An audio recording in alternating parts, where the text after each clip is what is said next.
ఏం చెప్తుందంటే ఏం చేస్తున్నారు వీళ్ళకి ఎవరికి చూపించారు ఈ కయ్య అంత ఉండదో వాళ్ళ భూములు ఏడాడు ఉన్నాయో సరిభాగం పెట్టుకున్నారు.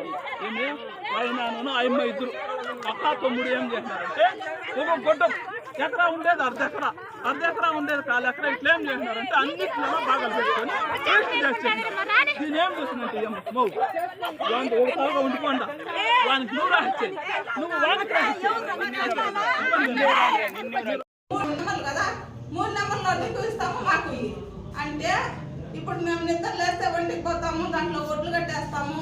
నిద్ర లేస్తే మా సెంట్లో మేమే మళ్ళాడాల్సాం. మా ఇంటి కిందనే పెయింట్ పెట్టించుంటాము. సరే వాళ్ళకి చెప్పే బోర్ బండ్లు పిలిపించినాను, అన్నీ చేసినాను. బోర్ బండ్లు వచ్చేదాకా అంటే బోర్ బండ్లు వచ్చినాక కదంటే ఉద్యోగం చేశారు సార్. వీడియో కూడా తీసుకున్నాం చూడండి సార్. మేము ఆడవాళ్ళు అనేది నాకు భయం అనేసి ఆవిడని కూడా పిలిపించినాము. అమ్మ ఈ పొద్దు మా బతికిన నాశనం చేస్తున్నారు, నువ్వు మీ అమ్మ మీ నాయన ఇందులో చేరి ఈ పొద్దు మేమేదో కూలీలో చేసే నాకు మార్గం లేదు, ఆయన నోరు తిరగదు, కాళ్ళు పోయినాయి. ఈ పొద్దు ఊర్లో తెచ్చి మమ్మల్ని అగడిసేసి ఈ రకంతో చేస్తున్నారు. ఆవిడని పెడితే ఆవిడ కూడా పరిస్థితి వచ్చింది. ఆవిడని కూడా లెక్కలేదు చేయలేదు సార్ వాళ్ళు. ఏం ఏడుగా మేము వచ్చేది ఆడ మీరే ఏమారించి పాస్బుక్ ఉమ్మడి కుటుంబంలో ఉన్నప్పుడు నాకు తెలియకున్నా వాళ్ళకి తెలియకున్నా ఎట్లా చేసుకుంటూ పాస్బుక్లు అంటే మా మాటలు ఏం పట్టించుకోలేదు సార్. పట్టించుకోకుండా మమ్మల్ని ఆడవాళ్ళని చూడకుండా నానా మాట్లాడి తోసేసి వాళ్ళు 50 మంది పిలుచుకోన్నారు. జుట్లు బట్టి విధులు ఇచ్చి మేమే వాళ్ళే మాకు విధులు ఇచ్చేస్తున్నారు అట్లా అని చెప్పి అందరినీ చేయలు బట్టి తిప్పేస్తున్నారు సార్. తిప్పి తోసి మళ్ళీ ఊర్లో చెంగారెడ్డికి పోయి వాళ్ళు వచ్చి 5 మంది ఆడవాళ్ళు వచ్చి నా పెండాన్ని కొట్టేస్తున్నారు, గిరాకీ చేస్తున్నారు సార్. ఆ చెంగారెడ్డి వచ్చి ఏం పాపా మీ అయిపోతుంది జనాలు తీసుకుంటుంటే వాళ్ళు ఆడవాళ్ళకి వచ్చి వాళ్ళు కొట్టేస్తున్నారంటే అట్లా సార్ అడిగితే సున్నా తప్పు పొరపాటు చెప్పకూడదు, మా ఇంట్లో పరిస్థితులు ఇట్లున్నాయి, తోసుకొని దొప్పుకునేది నీకు కరెక్ట్. అది వాళ్ళు తిట్టినారు సార్, మేము తిట్టినాము.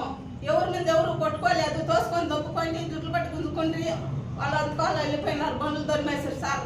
ఈ పొద్దున అది కరెంట్ సర్వీలో ₹1,00,000 పోతా ఉంది. ఇది బండ్లకి ₹1,00,000 అడ్వాన్స్ కట్టినా ఇంకెట్లా అని నేను అడుగుతుంటే దానికి మేమేం చేస్తామో నీ సొత్తు నువ్వు వసూలు చేసుకో, పిలిచి మీ సొత్తు మీరు వసూలు చేసుకో, మాది మేము ఇసుకుంటాం, మాది నేలని చెప్పకంటే నీకు వచ్చింది అది ఊరికే మేము పెట్టింది సొమ్ము అట్లానే నిస్కారం చేసి మమ్మల్ని బాధించి చాలా పొద్దుపుట్టేకి లేస్తే మా భూముల్లో మేమే అడుగు పెట్టేకి మాకు అధికారం లేకుండా ఊర్లో వాళ్ళు దౌర్జన్యానికి వస్తున్నారు. ఇంటి పక్కల వాళ్ళు దౌర్జన్యానికి వచ్చేది. రమేశ మాదినేదే, సాలమ్మ మాదినేదే, సురేంద్ర మాదినేదే. మాకున్నది 28 చెంపులు సార్, 1.5 ఎకరా. 1.5 ఎకరాలో కూడా ఆ ఏర్వ సారు ఆ ఎంఆర్వ సారు ఎందరికీ పాస్బుక్లు చేస్తున్నారు సార్. మేము అటుకు పోయినాం, ఏం సార్ మాకు అన్యాయం జరుగుతుంది, మీరు మాకు ఏం అన్యాయం చేసినాం, మా సొత్తు మాకు లేదా అంటే ఎవరమ్మా నీకు చెప్పింది, వాళ్ళు వస్తా ఉండేది పొరపాటు. ఆ బొత్తు వచ్చి వాళ్ళు ఉండాలి పాస్బుక్ల్లో. ఇది ఉమ్మరం కుటుంబము ఇద్దరికి కలిపిలే 2 నెంబర్లు ఒకటిగా ఉన్నాయి, వాళ్ళకి తెలియకున్న పాస్బుక్ చేయకూడదయ్యా అంటే సార్ నేను 7 దిక్కులు పెట్టి రాసుకోండి. పర్వత సామ, తూర్పు మల్లెప, ఉత్తరం వచ్చి ఏమయ్య, దక్షిణం వచ్చి సుబ్రహ్మణ్యం చదల సుబ్రహ్మణ్యము అట్లా అని చెప్పి కాణాలు పెట్టి రాసుకుని ఇది ఎప్పుడైనా కానీ నెంబర్లు ఒకటిగా ఉండేది పాస్బుక్ చేసుకుంటాయా ఎప్పుడైనా తలకాయ నొప్పి నేను చేయను వాళ్ళు కూడా రాసి ఇప్పుడు బోర్ బండి నిలేస్తున్నారు అంటే అంతే. మా సొత్తు నా నేల మాకు రాలేదు సార్. మా నేల అనేది మాది సెటిల్మెంట్ భూమి, మా పెద్దోళ్ళ భూమి. మా నేల అనే ఇది మాకు రాలేదు సార్. వాళ్ళు ఖచ్చితంగా మా నేల మేము ఇష్టపెట్టము. నువ్వు కోర్టుకు పోయినా సరే నీతోనే కోర్టుకి వేసినది అంటే ఆ కోర్టు విషయం అంటే నాకు తెలుస్తాయి. ఆ పేపర్ వాళ్ళు వచ్చి వాళ్ళు డబ్బులు కట్టుకుని మేము మా పేపర్లు మాకు ఇందా అట్లంటే ఇస్తామమ్మా, ఈ పొద్దు ఇస్తాము, రేపు ఇస్తాము, మన్నాడు ఇస్తాము అనేసి వాళ్ళు లాస్ట్లో పెట్టే మూమెంట్లో నీతో ఏమన్నా అయితే చేసుకోబో, మా పాస్బుక్లు మాకు అయిపోయినాయి, నీకు అన్యాయం ఉంటాడు తెలుసుకోబో, మేము ఏటికి పోయినా సిద్ధమే నా పాపను దబాయించున్నారండి సార్. అదంతా కూడా నాకు తెలుసు సార్. ఆ మాట తెలిసినాక ఇంటికి వచ్చి ఆ పాప ఏడ్చుకొని వెళ్ళిపోయింది. మళ్ళీ మా పాప వచ్చి చెప్పింది ఇట్లానే ఆ పాప ఏడ్చుకొని పోయా, ఆ పద్ధతి నీకు పట్టించుకోలేదు, ఇప్పుడు వచ్చి వాళ్ళు ఇట్లా అన్నాక ఇప్పుడు ఏడ్చుకొని పోయింది అంటే మళ్ళీ నేను ఆ పాపని నేనే మాట్లాడించి పిలిపించి ఏమ్మా ఇది నాకు న్యాయం కాదు, నేనుండా కదా ఊర్లో, ఆయన ఆడపడిపోతే కూడా నేనుండా వాళ్ళ కాళ్ళలో పడుపులో పట్టుకొని ఏదో మీరు ఇచ్చిన డబ్బులో తీసిన డబ్బులో మాట్లాడి మన భూమి మనం తీసుకుందాం, నువ్వేళ మా కోర్టుకు పోయింది నేను అడిగినాను సార్.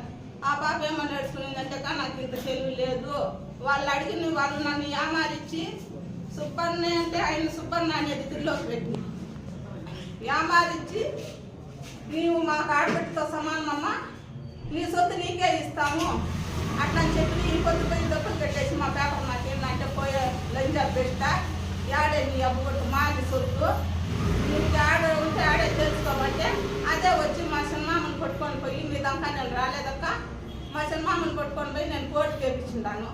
వేపించింది నిజమే ఆయన, నేను మళ్ళీ కోర్టుకి ఎంటగాల అన్నా నీకేమన్నా ఖర్చులకు అవసరమయ్యి డబ్బులు అయితే అడుగునా నేను ఇస్తాను, నేను కూడా అక్కడ నీకు నా బిడ్డలు చదువుకులో నాలో చేసి చదివించుకోవాలన్నా నేను రాలేను అని ఆ చిన్నోనికి చెప్పిందంట. మా బతి కూడా నాకు ఆ మాట చెప్పలేదు సార్.